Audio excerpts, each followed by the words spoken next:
Hey everyone!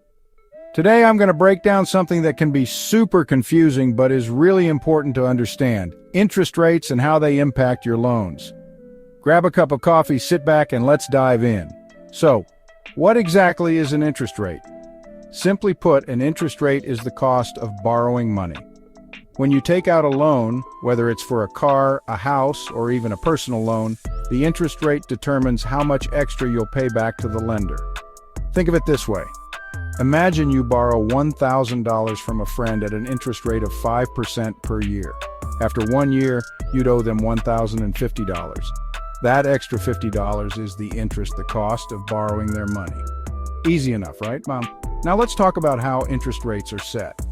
Interest rates can be either fixed or variable. A fixed interest rate remains the same throughout the life of the loan. For example, if you take out a 30-year mortgage at a fixed rate of 4%, you'll pay 4% every single year until the loan is paid off. This can be super helpful for budgeting because you always know what to expect. On the other hand, variable interest rates can change over time.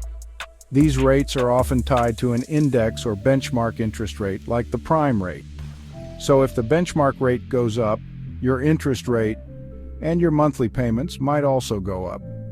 It's a bit riskier, but sometimes variable rates start off lower than fixed rates.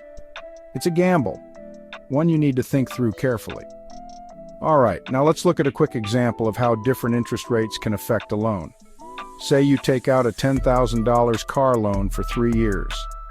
If you have a fixed interest rate of 5%, you'll end up paying around $1,579 in interest over those 3 years. But if your interest rate is 10%, you'd pay around $3,227 in interest, more than double. Big difference, right?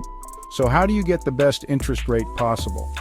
Lenders look at several factors, including your credit score, your income, and your debt-to-income ratio. A higher credit score usually means a lower interest rate because it shows lenders that you're responsible with credit. So, always work on keeping your credit score in good shape. And that's it. A quick and simple guide to understanding interest rates. Whether you're looking to buy a house, a car, or just take out a personal loan, knowing how interest rates work can save you a lot of money. If you found this video helpful, give it a thumbs up and subscribe to Kaboodly for more easy-to-understand financial tips. Thanks for watching, and I'll see you in the next one.